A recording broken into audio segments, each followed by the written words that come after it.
On the 2nd of April, Trump announced a Liberation Day, but along with it, a series of tariffs. Now, what does this mean for Japan? He announced 25% tariffs on auto imports, along with a 24% reciprocal tariff on other goods. Now, that auto tariff rate in particular is very concerning for Japan. To give you a scale of the threat this would pose, the number of employees working directly downstream of the auto industry in Japan is something like 5.58 million. Japan's top three companies on the Fortune 500 are Toyota, Honda, and Mitsubishi. All three of them are auto producers. Around 3% of Japan's total GDP is tied up in the car industry, and of the cars sold from Japan, that's 4.4 million cars per annum. 1 in 3 of them go to the US. So to impose this serious tariff and thus increase the cost and make Japanese cars less competitive in America prevents a very serious threat to Japan's industry and economy, to say the least. Now, to a large extent, you could say this is a threat for the future, and, for example, you could argue that perhaps this is a bargaining technique of Trump's. There's talk of perhaps he might instead be looking for lower tariffs or other concessions from different countries, depending on what he wants. However, there are some very serious consequences that have happened already. For example, Asian stocks have suffered dramatically, and they've seen the biggest fall in decades. That's very much affected Japan. Additionally, one example, although it may sound trivial, is that Switch 2 pre-orders, many of them have been cancelled, and I think you could see this through other products as well. And the gaming industry is significant to Japan, so things like that, Japanese imports could be cancelled. Subsequently, sales will suffer, as people who are importing from Japan just won't be sure what price they'll be required to sell at, what tariff they'll have to pay. And so it creates a sort of a bottleneck and a lot of uncertainty in the economy, delays business decisions, and it will cost Japan sales now, like these pre-orders of the Switch 2. What has PM Ishiba of Japan's response to this been so far?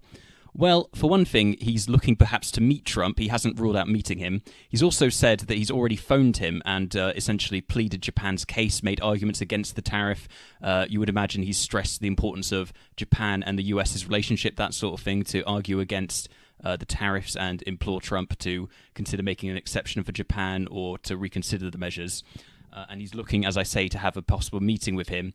Now, he already had a recent meeting with Trump, but perhaps in response to these tariffs, he might offer more concessions or sort of size up Trump to see how serious he is about this and see if there could be a deal that could be worked out.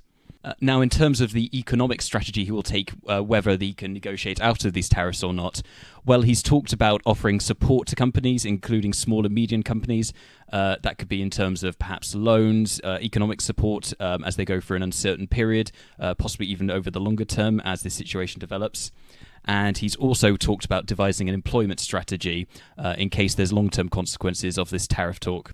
However, despite the short amount of time since this has taken place, Ishiba is already under some criticism for his response, which essentially boils down to negotiating with Trump and sort of waiting to see what will happen, whether this is a real impact that will come to Japan, and sort of planning a way around it, and so essentially to mitigate the situation.